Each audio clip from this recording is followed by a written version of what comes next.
My brother choked on a bread roll on a Tuesday morning in 1996, which was, by any measure, an undignified way to end a life. Carol had survived 3 inspections by the Universum Safety Board, 2 formal complaints filed by passengers who had seen things in the Cretaceous they claimed they hadn't signed a liability waiver for, and 1 full investigation into a navigational discrepancy that sent a retired schoolteacher from Brno to the wrong decade entirely. 1934 instead of 1834, which the woman had found, to her credit, more interesting than planned. He had outrun all of that. He choked on a bread roll. I heard him through the wall between our bedrooms, a sound that didn't sound right even half asleep. And I was too late by the time I reached the kitchen. Shh, that was that. I stood there with scalded fingers. I had knocked over my own tea in the commotion, the cup going sideways off the counter, and looked at him on the floor. And then I looked at the calendar on the wall, and I thought, he has a flight today. I should explain what I did for a living before I explain what I did next. I was an engineer. Specifically, I had spent 11 years as a construction engineer at Universum, the Prague-based company that had turned commercial time tourism into a functioning industry. We built what we called the chronocore, a needle-shaped vehicle roughly the size of a tram car, capable of approximately 60 years in either direction along the temporal axis, with a passenger load of 12 and a crew of 2. I had drawn the stress tolerances for the outer hull. I had specified the magnetic containment architecture for the temporal displacement drive. I had written the maintenance documentation, the safety protocols, the emergency procedures, and the training curriculum for the cockpit crews who flew the machines I designed. I understood the chronocore at a level that was, in truth, more intimate than most relationships I had managed to sustain. And I understood it in the direction that matters, which is not how it flies, but why it flies, and what it does when it stops flying correctly, and how close the margins are between a clean transit and a disaster. What I had never done was pilot one. That was Carol's job. He had the license, the log hours, the easy confidence in the cockpit that I had watched through the forward hatch on inspection visits and never envied, because I was perfectly content to be the man who built the machine and handed it to someone more naturally suited to the front seat. That was the situation on the morning Carl died. The machine existed. I had built it. He was supposed to fly it. He was deceased on the kitchen floor with a half-eaten bread roll beside him. I am an engineer. I am constitutionally a person who does not make decisions until he has all the information. I sat down at the kitchen table, which may seem strange in retrospect, and I went through the information methodically. Carol was dead. The flight was booked for 2 in the afternoon. Passenger manifest was in Carol's coat, which was hanging on the hook by the door, because he had sorted it the night before in the way he always did, casual and last minute, the way he did everything. I looked at the manifest because it was there, and because looking at things was how I thought. There was a Mr. and Mrs. White, American, tourist classification, destination listed as April 1944, Central Europe. The standard cultural immersion package, observe the period without interacting, return safely. There was a Mr. Krupa and his wife Czech, same destination and classification. There were 3 other passengers listed under a corporate booking filed by an entity called ABARD Consolidated, which I did not recognize from any previous manifest I had reviewed.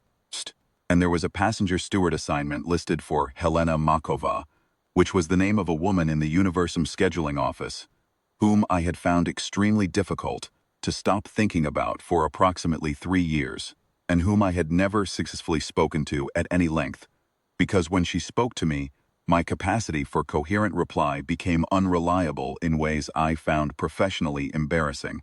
The manifest down. I looked at Carol. I looked at the manifest again. Then I put on his coat. It was not a heroic decision. I want to be precise about that.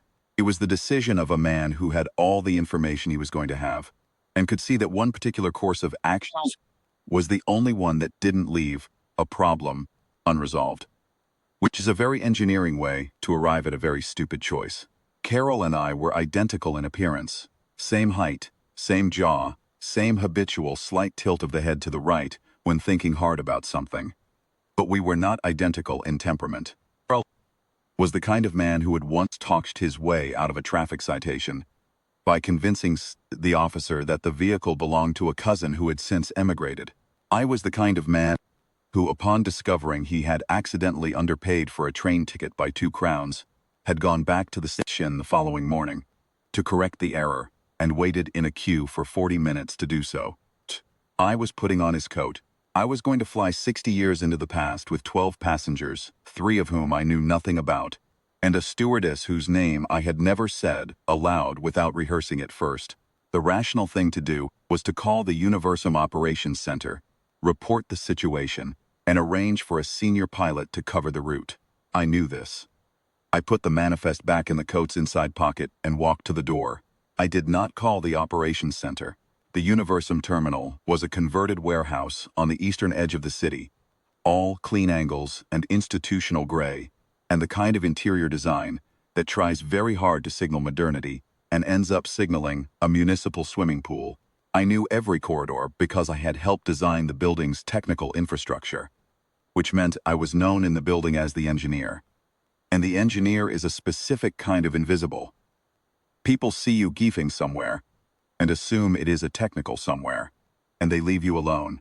This worked in my favor as I moved through the building in Carol's coat, without anyone stopping me to ask what had happened to him, which was a conversation I had not yet found a way to have. Helena was at the passenger gate. She looked at me with the specific expression she reserved for Carol. A slightly impatient fondness, the look of someone who finds a person charming without finding them fully dependable, and has made peace with this. "Good afternoon." She said, "You're on time for once," which was apparently something Carol rarely was. I said yes. She said, "Carol, are you all right? You look strange." I said I'd scalded myself with tea that morning and hadn't recovered properly. She studied me for a moment that lasted several seconds longer than was comfortable, then turned to organize the boarding queue, and I permitted myself to breathe. The passengers arrived in the order I had anticipated except for one detail. The 3 men from Abard Consolidated who were last to board were not what the manifest's corporate classification had suggested to me. I had pictured businessmen, possibly academics with research interests in the period. What I saw were 3 very old men, not merely elderly, profoundly, architecturally old, in the way of men who have lived so far past the natural end of things that their bodies have had to renegotiate the terms of the arrangement. The one in front was Klaus Abard, thin, expensive suit, the kind of expense that belongs to a decade you can't quite place. White hair cut with military precision, eyes that moved over the chronocore's interior with the proprietary attention of a man inspecting something he has paid for. Behind him came Kraus, a thinner man still, moving with the deliberate caution of someone who has been fragile for a long time and has organized his existence around managing this. And behind Kraus came Bauer, broad, spectacled, a certain heaviness to him that was not fat but authority calcified, carrying a briefcase pressed against his chest the way you carry something you have decided is worth more than you are. None of them looked at me the way passengers look at a pilot. They looked at me the way passengers look at a vehicle. I ran the pre-flight safety briefing from memory. I had written the original document, which helped considerably, and I ran the start-up sequence, which I had memorized from 11 years of writing the procedures for other people to execute. The chronocore's drive engages with a sound that I have always found beautiful in an industrial way, a frequency that starts below hearing and rises through the chest before it becomes audible, and then the terminal disappears and there is nothing outside the portholes but the gray of transit, which is not a color so much as the absence of a moment to be in. The first 42 minutes of the transit, I had no idea what was in Bauer's briefcase. What was in Bauer's briefcase was a thermonuclear device, small, by the engineering standards of such things, 41 centimeters in its longest dimension, as I later measured it, the product of several decades of patient work by men who had lost a war and spent 50 years being consumed by the unacceptability of that fact. Abard and Kraus and Bauer had not aged in the conventional sense, because pharmaceutical anti-aging treatments had been commercially available since the mid-1980s, and Abard had resources that allowed him to purchase them in quantities that preserved not merely his body, but his entire immediate circle. which had contracted over the decades to these three men and whatever support network they maintained outside the ship.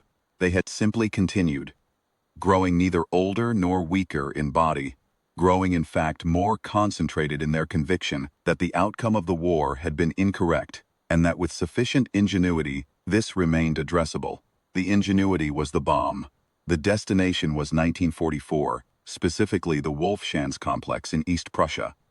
The man they intended to present it to was the one who, handed a functional thermonuclear weapon in the final year of a war he was visibly losing, would have had an immediate and comprehensive use for it.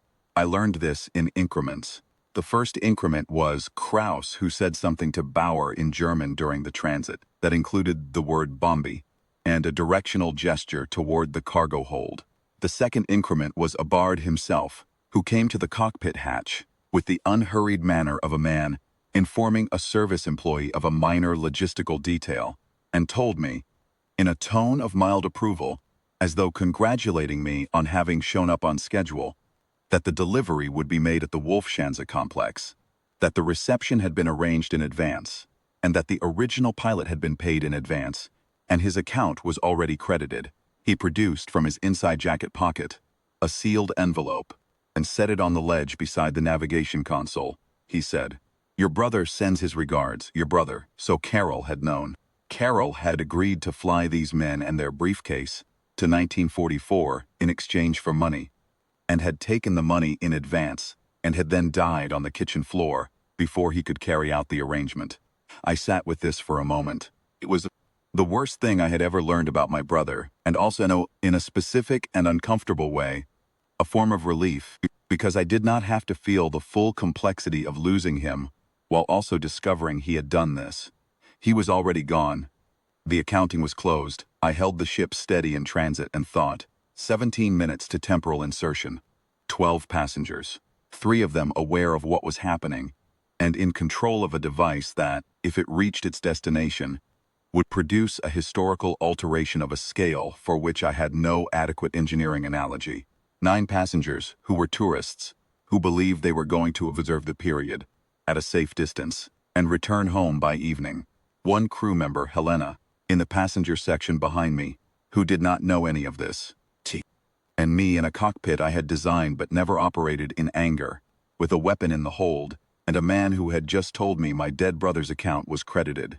I thought about it for 4 minutes. Then I changed the destination.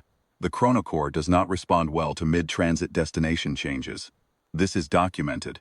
I am the person who documented it. The technical term for what happens is forced temporal redirection, and the physical experience of it is a resonance vibration that propagates through every structural member of the hull simultaneously, beginning at the displacement drive housing and reaching the cockpit in approximately 0.3 seconds. And it is not painful exactly, but it is thorough. You feel it in your teeth, in the bones of your hands on the controls, in the base of your skull. I felt it. I heard cargo shifting. I heard a bard's voice behind me, no longer mild, asking what was happening, and then Krauss saying something sharp in German, and then Bauer, who was silent, which alarmed me more than the shouting because Bauer did not seem like a man who defaulted to silence when things went wrong.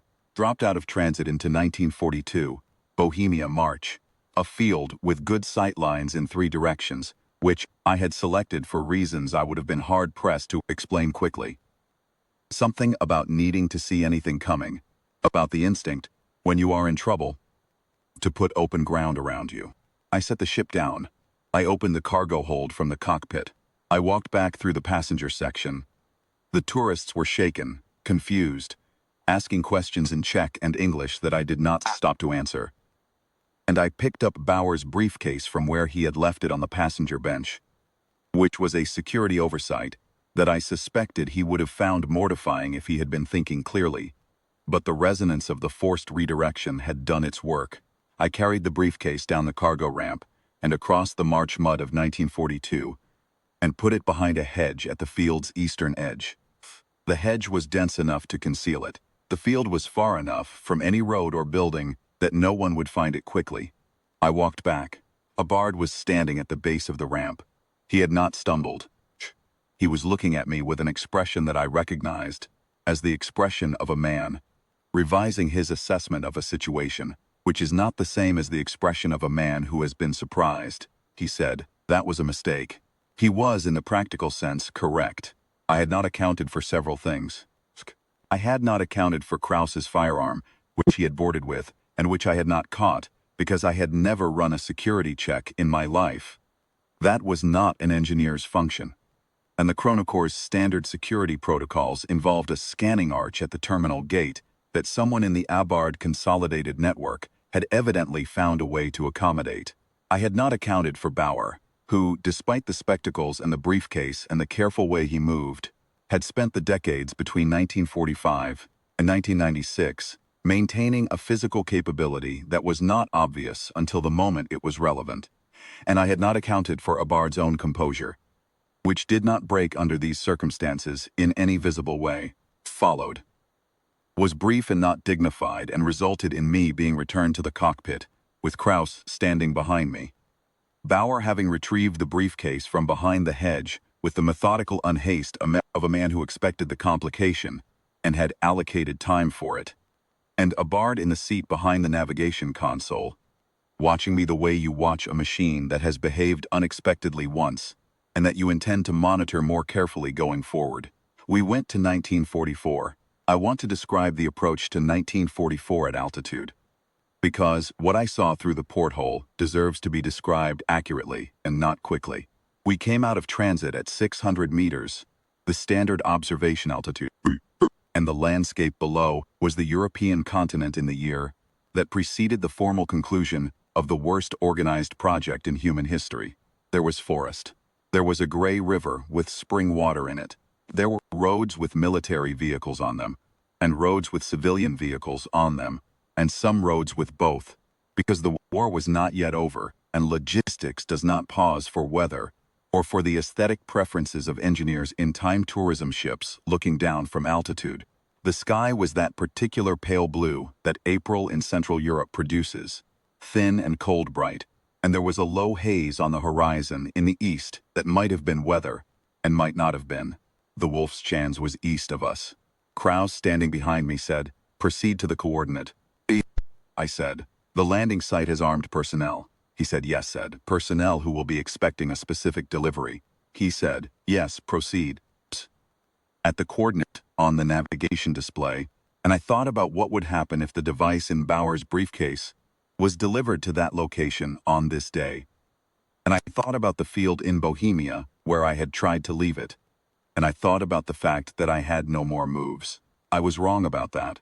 I just did not yet know where the move was. Saved everything. What saved the specific arrangement of events that had produced 1996 Prague, and the Universum terminal, and the bread roll, and my scalded hand, and Helena asking me if I was all right, was a technical specification I had written in a document 11 years earlier and never expected to matter operationally. The Chronocor's temporal displacement drive requires a complete system restart of 90 seconds duration after any hard transit. Prim. I had written this into the maintenance documentation. Transit was defined as any mid-flight destination change.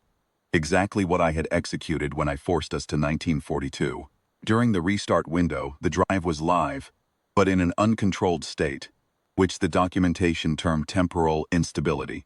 In plain language, the ship was for 90 seconds after a hard transit, susceptible to displacement by a sufficiently powerful external electromagnetic pulse. The displacement would be uncontrolled. Stochastic, the documentation said, meaning random within certain physical parameters. But it would be a displacement. The Wolfschanz communications array operated at wavelengths I knew. Everyone who worked in time tourism learned the technical signatures of major historical installations. Because tourist safety depended on knowing what could interfere with the drive, and at what distances. I had written those safety specifications too.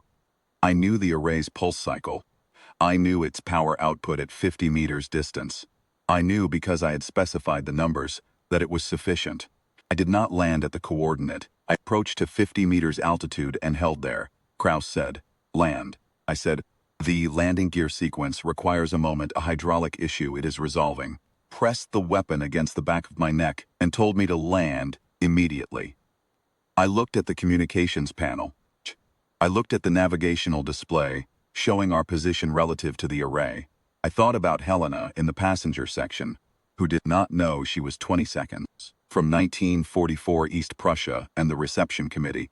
I thought about the tourists, who had paid money to observe history at a safe distance, and had instead been brought to the edge of participating in it in the worst possible way.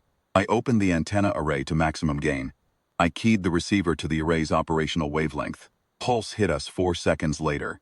Stochastic temporal displacement without a locked destination is a documented experience in the technical literature and an undocumented experience in the personal sense. I can tell you the physics, which I had written, and I can tell you the sensation, which no one had. The sensation was that the cockpit disappeared for a period I cannot quantify, and was replaced with something that was not darkness and not light, and was not any physical state I had a reference for. And then, the cockpit returned, with the same consoles and the same smell of recycled air and the same Krauss, who had been against the forward hatch and was now against the forward hatch in a different way, at a different angle, with a different expression on his face. We had arrived in 1996, 3 weeks before the bread roll. The same year, the same city, a different Tuesday. Our position in the Prague sky approximately where we had departed from, which was a remarkable coincidence, and also not a coincidence at all.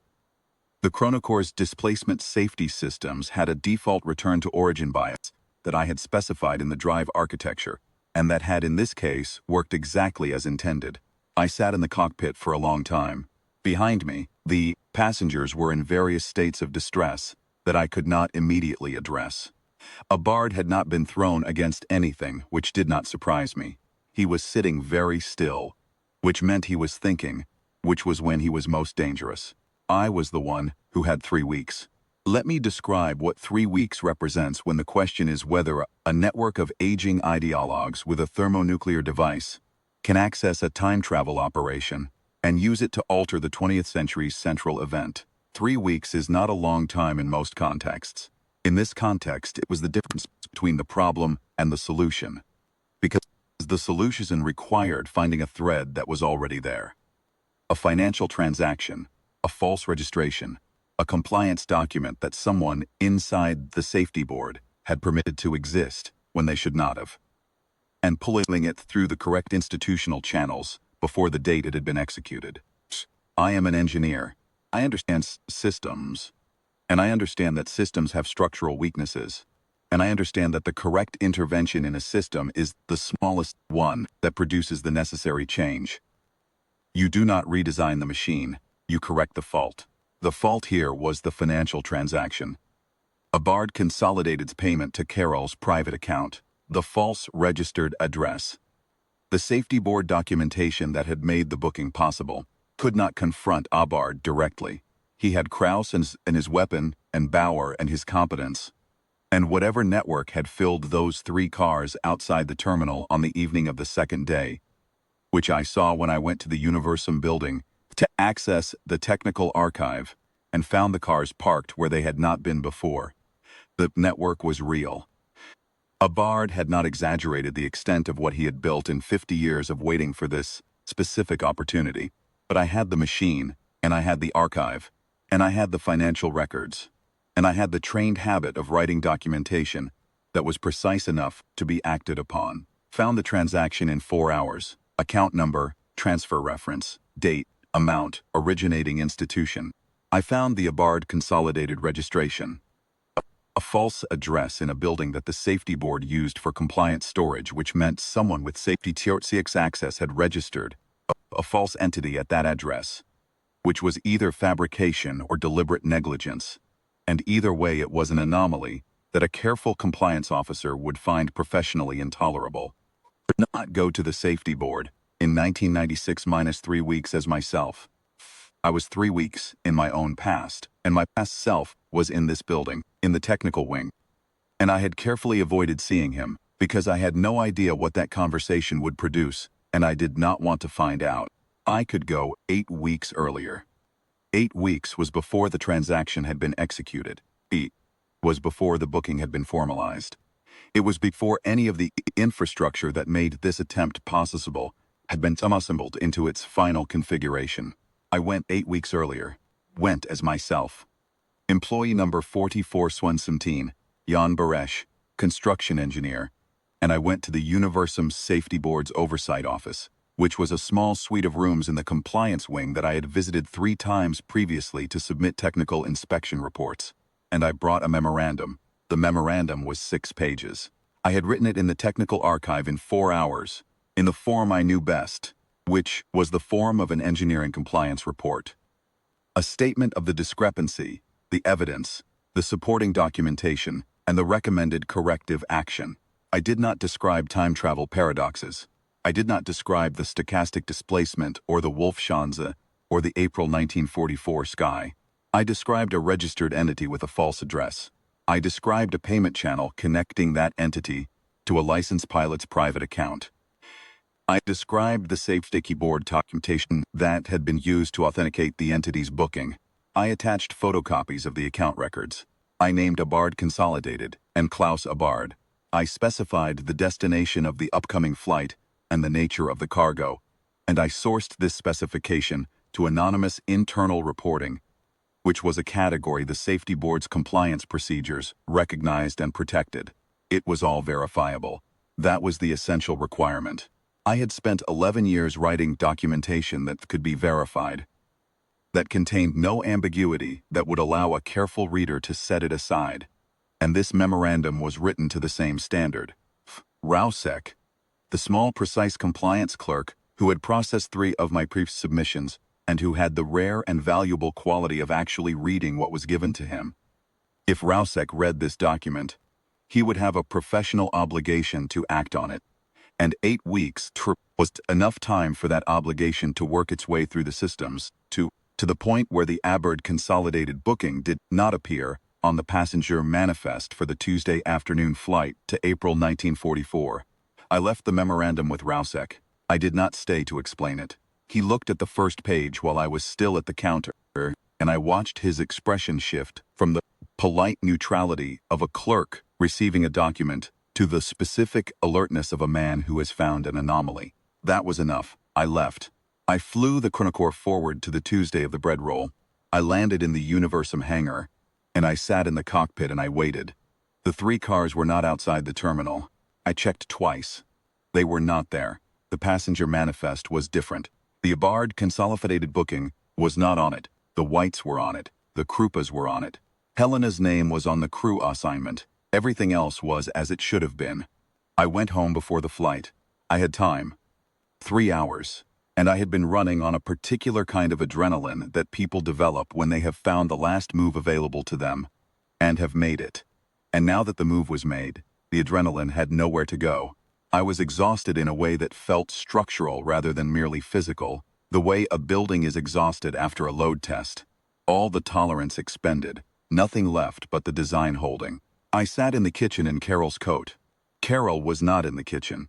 He had been gone for what was, from my subjective experience, several weeks, during which I had flown through 1942 and 1944, and 3 different points in 1996, and written a 6-page compliance memorandum that had, if Rusek had done what I believed he would do, unraveled enough of a 50-year project to make it impossible not merely on this day, but as a structural proposition going forward.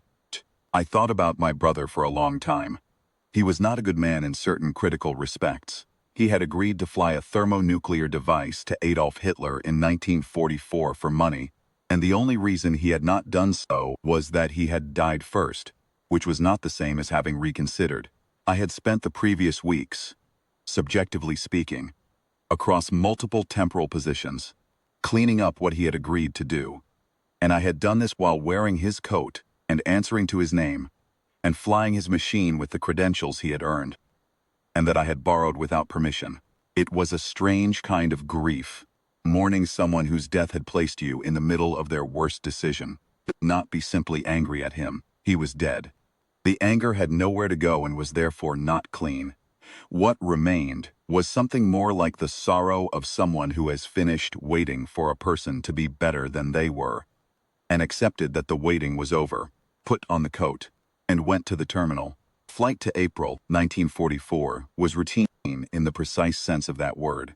It proceeded according to procedure, without incident, with passengers who were tourists, and a crew of 2 and a manifest that reflected exactly what it said it reflected. Helena briefed the whites on observation protocols during the transit. Mr. asked technical questions about the drive that I answered correctly, because I had written the documentation. His wife looked out the porthole at the gray of transit and said it looked like fog, which was a description I had always found apt. Pert. The children of Krupa's neighbor were mentioned. The Americans photographed everything, including the interior of the ship during transit, which had no useful photographic content, but which they photographed anyway. I held the ship at observation altitude over April 1944, Central Europe, and looked at the landscape below for the second time.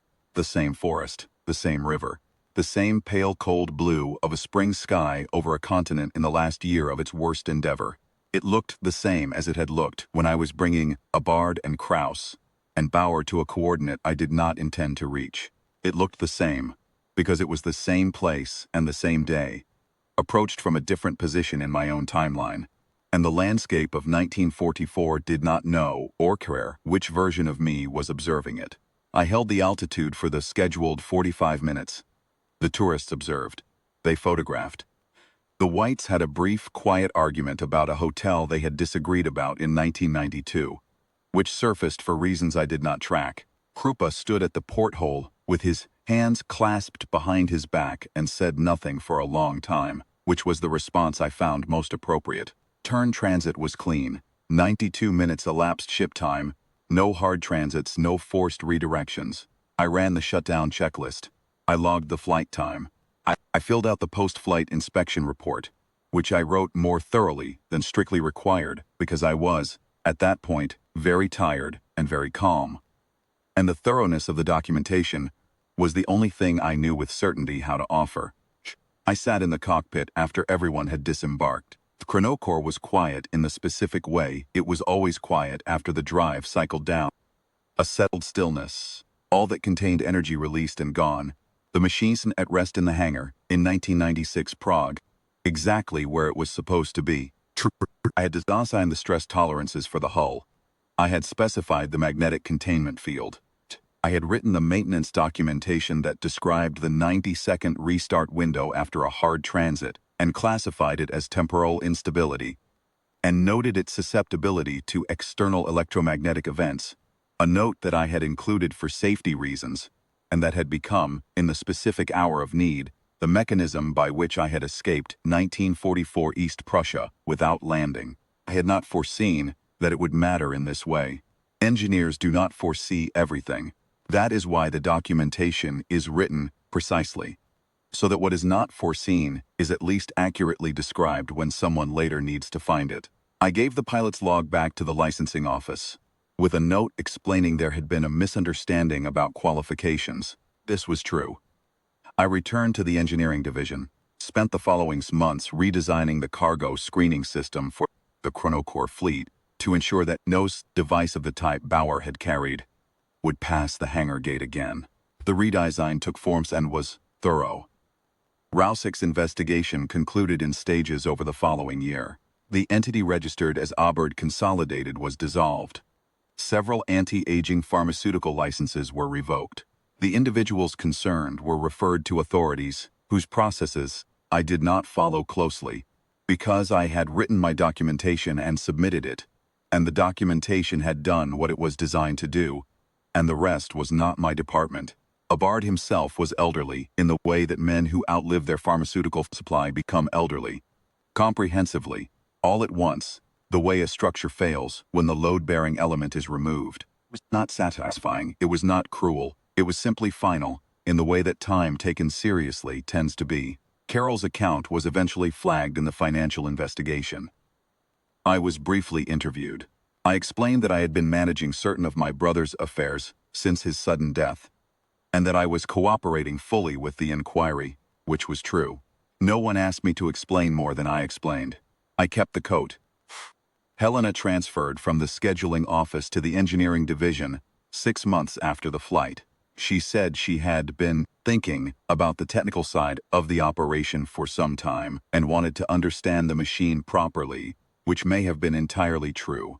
She said the pilot rotation was unpredictable, and she preferred working with people whose hours were consistent. She sat at the desk nearest the window in the engineering section and made tea every afternoon. And she offered me a cup more often than not. I accepted. I was careful with the cups.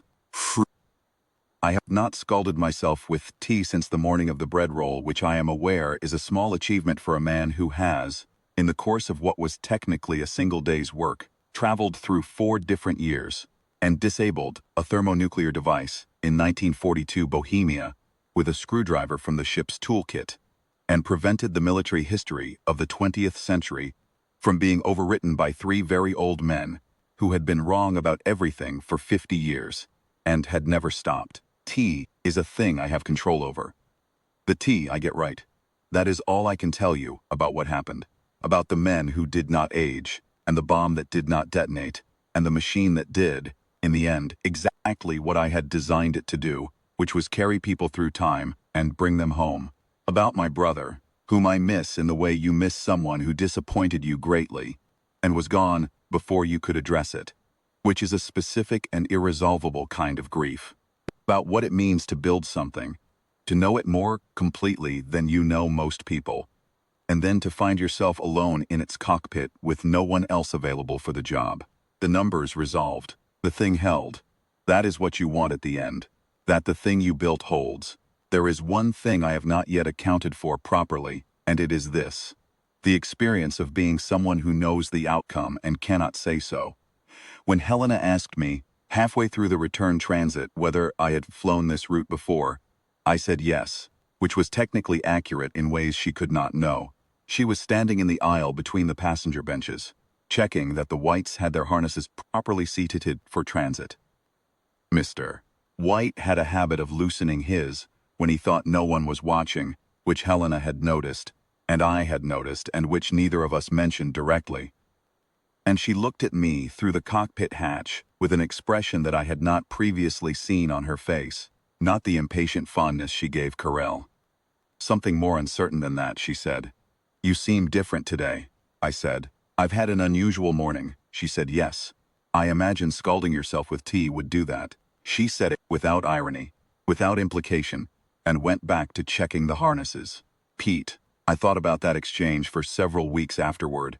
The fact that she noticed a difference and attributed it to the tea, which was true in the sense that the morning had begun with the tea and the bread roll and everything that followed, and not true in the sense that implied the fact that what she was reading as different was me, Jan, the engineer, and not the absence of Carol, which meant she had, on some level, known us well enough to distinguish between us without knowing she knew. This was a conclusion I handled cautiously, because I was aware that grief and exhaustion and 4 temporal transits in a single subjective day can produce a generosity of interpretation in the mind of the person experiencing them. And I did not want to be generous to myself in a way that was not grounded. What was grounded was this. She had asked if I was all right twice, and the second time she had looked at me for a moment before asking, and I had said something honest in response. I said something has resolved, and she had not dismissed it.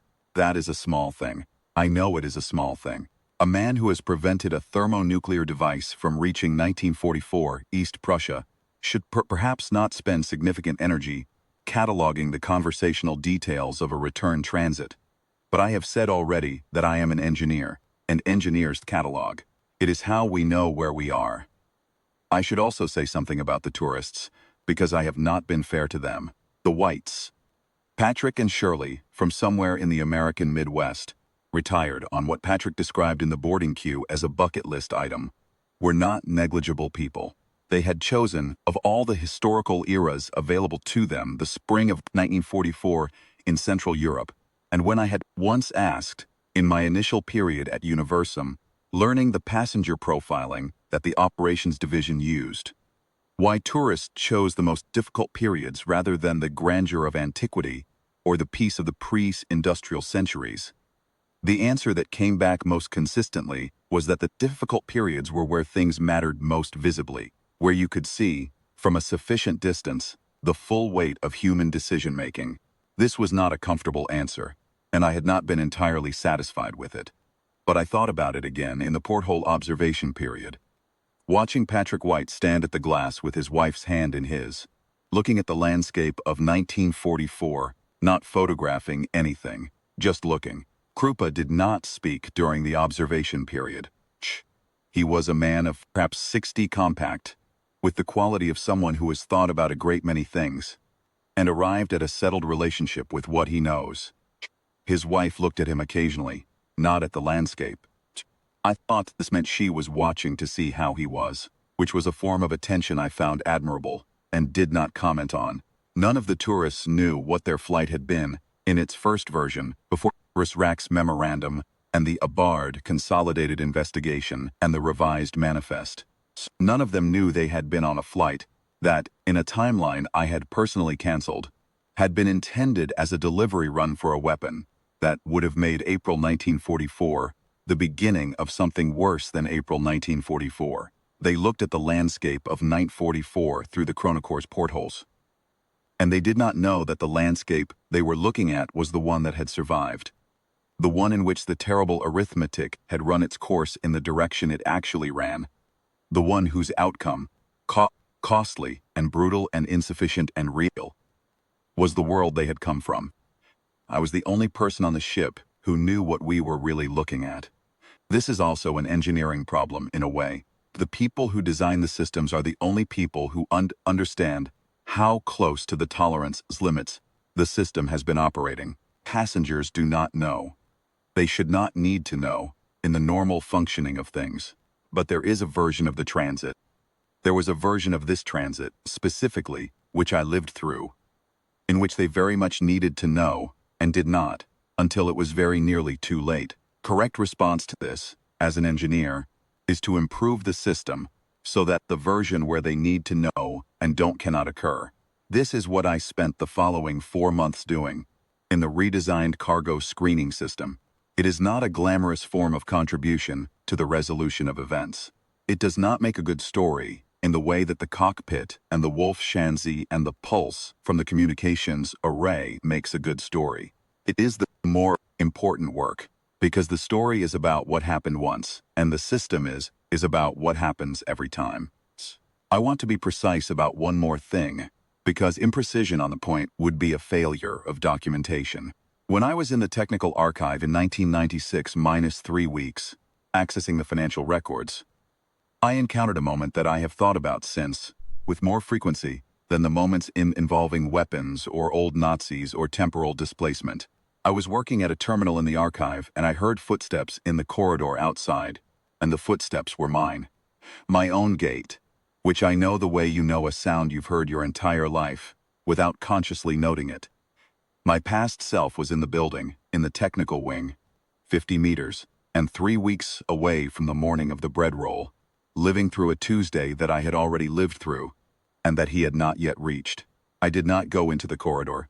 I waited at the terminal, not moving, listening to the footsteps recede. It was a short wait. I was going to the cafeteria, probably. The timing was right for the afternoon break that I took reliably at the same time each day. Lasted, perhaps, 30 seconds. The footsteps in the corridor, and then they faded. I have thought about what I would have said if I had gone into the corridor and encountered myself. The honest answer is that I do not know. There is a version of this where I tell him, myself, everything, where I explain what Carell has agreed to, and what Abard is planning, and what will happen on the morning of the bread roll, and what will be required in response. This version is compelling in the way that all versions of the story, where you have the information early, are compelling. I am an engineer, and I know what happens to systems when you introduce information at a point where the architecture is not designed to receive it. The architecture was not designed to receive it. The past self in the corridor was a person who had not yet lost his brother, who had not yet put on the coat, who had not yet been in the cockpit at 50 meters altitude over the Wolfschanze, with Krauss's weapon at the back of his neck. He did not have the context for the information. He would have had the information without the context, which is frequently more dangerous than neither. I stayed in the archive, the footsteps faded. He went to the cafeteria, I assume, and drank bad coffee, and read whatever technical journal was current that week, and came back to his desk and worked until evening. And the next morning he woke up, and his brother choked on a bread roll, and he stood in the kitchen with scalded fingers, and he looked at the manifest, and he made the decision that I had already made, and could not unmake for him. This is what it means to know the outcome. You understand the shape of it from the inside. Every turn, every cost, every moment when the margins were closer than the passengers knew. And you cannot give that understanding to the person who needs it. Because the person who needs it is someone who has to arrive at it themselves. And arriving at it is the thing that makes it worth arriving at. I know this is not a comfortable conclusion. I am an engineer. Comfortable conclusions are not a design requirement. What is a design requirement is that the thing holds. The Chronocore fleet is still flying. As of the morning I am writing this. 16 ships now, up from the 3 that existed when I first joined the company, covering a wider range of temporal destinations and a larger passenger load, with a safety record that has been, since the redesigned cargo screening system came online, without significant incident. The documentation is maintained. The tolerances are current.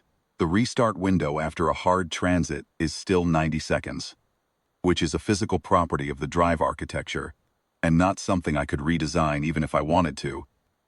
But the documentation of it is precise and available to anyone who needs to find it. I still work in the technical wing.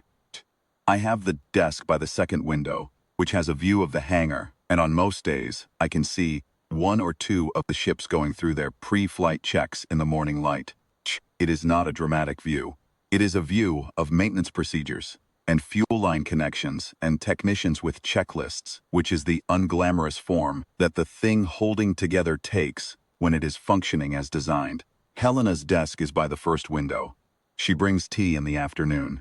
She has stopped attributing the fact that I am different from who she thought I was to the tea I scalded myself with, which took some time and a number of conversations that I will not recount here because they are not part of the account of what happened and are, in any case, none of your business. The relevant fact is that the tea is good and I am careful with it, and the morning light comes through both windows at a low angle in winter and fills the technical wing with a kind of flat white illumination that makes the work easier to see. This is what the resolution of a problem looks like after the critical variables have been addressed. Not drama, not triumph, not even, particularly, satisfaction. Though there is something adjacent to satisfaction in the specific observation that the numbers resolved and the thing held, and the future I was afraid of is not the future I am sitting in. It is work. It is careful, documented, unglamorous work, carried out by people who know the tolerances and stay within them, who write down what they know so that the next person who needs it can find it, who go back twice when once isn't enough, and do not pretend the second trip was easy. That is all. That is in my experience enough. More thing, because I have left it out and leaving it out is not honest. Second trip. The 8 weeks earlier trip. When I went to Rausak, I had to walk through the part of the terminal where the Chronocore flight records were posted on a board near the operations office. Standard practice publicly visible. Departure time, destination era, pilot name. Carol's name was on the board for the Tuesday afternoon flight. It would remain on the board until the morning of the bread roll, and then, presumably, would be replaced or cleared, because there would be a period where no one knew who was flying the route. I stood in front of the board for longer than was strategically advisable. A man standing in front of a flight board in a transit terminal is not an unusual sight, but I was standing there for the wrong reason. Not reading the times and destinations, but looking at Curl's name in the pilot slot, in the hand of whoever had printed the schedule, impersonal and correct, and not yet wrong. He was alive at that point. 8 weeks before the bread roll, Carell was alive, and probably confident and almost certainly aware of the arrangement he had made with Abard Consolidated. The money already in his account, the plan in his head, the compartment between this arrangement and the life he was otherwise living, sealed off with the ease that came naturally to a man who had always been good at keeping compartments. He was alive 8 weeks behind me in the same building. I did not go to find him. I have thought about this a great deal since. I had the information that would have told him specifically what the consequences of his arrangement would be, not the moral consequences, which he had evidently already resolved to his own satisfaction, but the practical ones, the investigation, the dissolution of a Bard Consolidated, the revocation of licenses, the referrals to authorities, could have told him the arrangement was already unraveling before it had fully assembled, could have given him the opportunity to extract himself from it, to return the money, to report the approach, to become the person who warned the safety board, rather than the person who was eventually named in the safety board's findings as a co-conspirator. I did not go to find him. This decision quickly, which is unusual for me, and I have spent more time since then examining the reasoning than I spent making the choice. The reasoning was this. Carroll had made the arrangement because he was the kind of man who made those arrangements. And the kind of man who makes those arrangements does not become a different kind of man because someone presents him with evidence that the specific arrangement he has made will not succeed. He becomes a more careful arranger. He finds another route to the same destination, or he takes the money and waits for a better opportunity, or he finds a way to warn a Bard that the memorandum is coming, and let a Bard respond accordingly. I did not know exactly which of these things he would do, but I knew that none of them was the version where Carroll becomes a man whose name does not eventually appear in a safety board referral. This is the hardest version of the conclusion, and I include it because dishonesty about it would be a worse failure than the discomfort of including it. Brother was who he was. I was not able to change who he was. I was able to change what the consequences of who he was would be for everyone else, which is a different thing and a lesser thing, but also the only thing that was actually within my engineering tolerance. Chronocore fleet is still flying. The cargo screening system holds. The documentation is current. I drink the tea carefully. That is the whole account. I should address the question of the tourists one final time, because I realize I have described them primarily in terms of what they did not know, which is not a complete description. After the return transit, when we were back in the Universum hangar, and the passengers were gathering their belongings and composing themselves for re-entry into 1996, Patrick White stopped at the cockpit hatch. He was a large man, broad through the shoulders, with the kind of face that has spent decades in the weather and arrived at a specific quality of settled steadiness. He looked at me and he said, "That was something, son." He was perhaps 20 years older than I was and had earned the term. He said, "I don't know what I expected to see down there, but it was more than I expected." I said, "It usually is." He nodded, slowly, the way men nod when they have received an answer that confirms something they already suspected. He said, "Thank you for the trip." He shook my hand and went to collect Shirley, who was already talking to Helena about where to have dinner. I have thought about what Fat White saw looking out the porthole at April 1944, what the landscape looked like from the outside, from the elevated and disconnected distance of the observation altitude, to someone who had no prior version of the experience to compare it to. I have a prior version. I have two prior versions, one of which nearly ended in a way I do not like to calculate. From my prior versions, the landscape looks like a problem that was close to unsolvable and was solved by the narrowest available margin, and every feature of it, the forest, the river, the pale spring sky, is annotated by the memory of what it nearly became. Patrick White, it looked like history, which is also correct, and perhaps more useful, because history is what you carry forward into the decisions you still have time to make. This is, perhaps, the reason the difficult periods are the ones people travel to see. Not for the spectacle, for the reminder that the thing held, that the margins, however close, were sufficient, that the numbers resolved in the direction they resolved, and produced the world you came from. It is a form of verification. You go back to the place where it was nearly wrong to confirm that it is, in fact, right. I understand the better than I did before the bread roll. Before the bread roll, I was an engineer who understood the machine. Afterward, I was an engineer who had flown the machine through its worst possible use case and brought it back to the hangar with all 12 passengers and one crew member accounted for. The understanding is different in kind, not just degree. What I know now that I did not know then. The machine you build will be used in ways you did not design it for. This is not a flaw in the machine. This is a property of all made things. And the response to it is not to restrict the design, but to write the documentation more precisely, so that when the undesigned use occurs, the person inside the machine has what they need. The documentation is current. I keep it current. That is the job.